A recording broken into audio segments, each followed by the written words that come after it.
गावखौनो गाव बिराद लाजिनाय मोनबाय आरो ना बिराद दुखु मोनबाय गावखौनो गाव बेबायदि जागोन होननानै सानाखैमोन आरो ना बेबायदि देखायनायखौ जों नायबाय थानांगौ नामा दा फिसा फेराखै नामा दा लाजिनाय गैया नामा दा मान सनमान गैया नामा नोंखौ अननाय माने नोंनि जिजि फिसा नोंनि गथ'फोरखौ अननानै जोङो गयबारि रायजोफ्रा जिहेतु लेखा गोरों गोजा गयबारिनि मानसिफ्रा जाहाथे मोजां गोजा बे समाव नोंथांमोननि गेजेराव मोनसे आपडेट लानानै फैलायबाय थ' नोंथांमोना बयबो नुखाबाय जानांगौ ससियेल मिडियायाव भाइरेल जादों जिहेतु रन्जय ब्रह्म आरो सानु खेमफ्राइनि जे साननैसो सिगां मोनसे भिडिअ भाइरेल जाबाय थादोंमोन स' बिथांमोननि जे रिलेशनशिप माखासे सोमोन्दो लाखिलायनाय दा बेखौ लानानै थ' अलरेडि गामिनि रायजोफोरा रन्जय ब्रह्मखौ हमबाय आरो हमनानै बिथांनि सायाव सोंनाय फिननाय बायदिसिना खोथा बुंबाय थ' नोंथांमोना भिडिअखौ जोबजासिम नायलांब्ला बुजि फेसबुक क्रिएटर बा ससियेल मिडिया क्रिएटर रन्जय ब्रह्म आरो बिथांमोना मुलिबो फानथिङो आयुर्वेदिक मुलिबो फानथिंग्रामोन स' बिथांमोना ससियेल मिडियायाव गोबां माने फेमास भाइराल दा बिथांमोनखौ बयबो सिनायखायो ससियेल मिडियायाव थ' अब्ला नोंथांमोना नायदो जे गामिनि रायजो राजाफ्रा रन्जय ब्रह्मखौ हमनानै बिथांखौ आन्थु खेराइ होनानै खोमा खेबनानै बे माखासे बाथ्रा बुंगासिनो दङ मा बुंदों नोंथांमोना एसे नायनानै लाग्रो गारनानै ला जों थांनाय बारावबो जों नोंखौ बिराद मोजां बुजायदों गामिनि गासिबो मानसिफ्रा नोंखौ बिराद मोजाङै बुजायदों नोङो दिनै 10 थाखा खामायदों गाबोन जादों नों 20 थाखा खामायनो हायो जों बेखौ लुबैदों गाबोन जुदि 20 थाखा समफोर नों 50 थाखा खामायदों जों बेखौ लुबैदों नाथाय जों बेबादि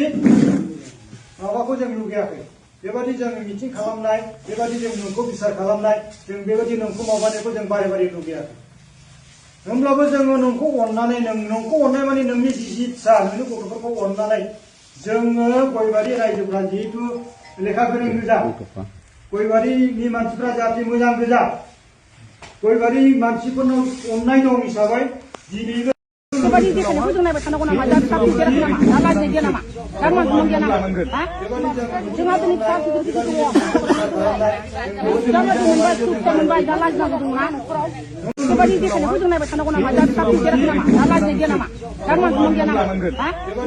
जोंहा दिनै फिसा गिदिर गिदिर दङ जानो मोनबाय सुबिदा मोनबाय दा लाजिनांगौ दंना न'खराव लोगोफोर थारैनो नोंथांमोना बुजिबाय जे गामिनि रायजो राजाफ्रा जे रन्जय ब्रह्मखौ माने हमनानै आन्थु खेराइ होनानै खोमा खेबहोनानै बायदिसिना खोथा बुंदों जे बिथांमोना ससियेल मिडियायाव थ' नोंथांमोना बयबो मिथिखायो ससियेल मिडियायाव गोबां भाइरेल जाबाय गोबां माने सापर्ट मोनबाय गोबाङानो सिनायखायो रन्जय ब्रह्म आरो सानु खेमफ्राइखौ नाथाय बिथांमोना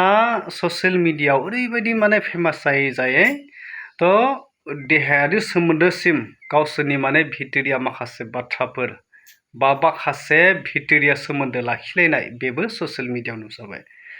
थारैनो बेसांखिनि जि गोरोन्थि खालामबाय बिथांमोना आरो बे गोरोन्थिया खनसेल' नङा जे बिथांमोना ससियेल मिडियायाव ओरैबायदि बारे बारे माने ससियेल मिडिया प्लेटफर्मखौ बिथांमोना ओरैनो माने धेमालि बायदि सानोमोन आरो थ' फारसेथिं गामिनि रायजो राजाफोरनि मान सनमान न'खरनि हिन्जावनि गथ'फोरनि मान सनमान दा बेफोरखौनो बावलांजोबनानै बिथांमोना ससियेल मिडियायाव ओंखारनानै ओरैबायदि बिन्दास गोसोबायदि दिन्थियोमोन नाथाय बिथांमोना बे दिन्थिनायनि अभारद्राय जानायनि फिथाइखौ बा साजाखौ मोनबाय थ' बिथांमोनखौ बुजायदों दा एसेबांबो साजा होआखै थ' बेसांखिनि बुजायनाय बा बेसांखिनि साजाया बिथाङा जे मानसि हिसाबै बा समाजनि खान्थिखौ बारनाय हिसाबै समाजनि नेमखौ बारनाय हिसाबै माखासे मानहानि खालामनाय हिसाबै साजाखौ मोनखानांगोन नाथाय जों ससियेल मिडियायाव फैब्लानो देरला माने गावखौनो दिन्थिनानै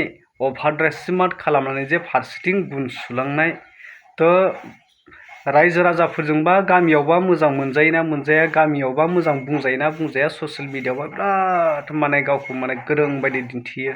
एकदम एक्टिंफोरखौ मोजां दिन्थियो नाथाय गामियावबा माबायदि दा बेफोरबायदियानो दिनै नुजागासिनो दङ बेनो आरो बाथ्राया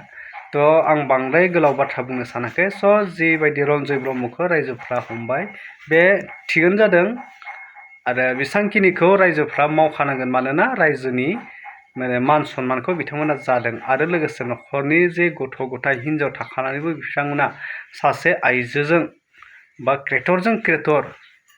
बेफोरबायदिनो भिडिअ बानायलायबाय रिल्स बानायलायबाय थांलाय फैलाय खालामबाय गोसथोलायलायबाय देहायारि सोमोन्दो लाखिबाय दा बेसांखिनि इसिबां गुबुंले थासारि सोमजिहोनायाव बिथांमोनखौ माने एसेब्लाबो साजा होखानांगोन बेयाव माने जेबो बुंनांगौ गोनांथि गैया आरो थ' अब्ला नोंथांमोना बुजिबाय थ'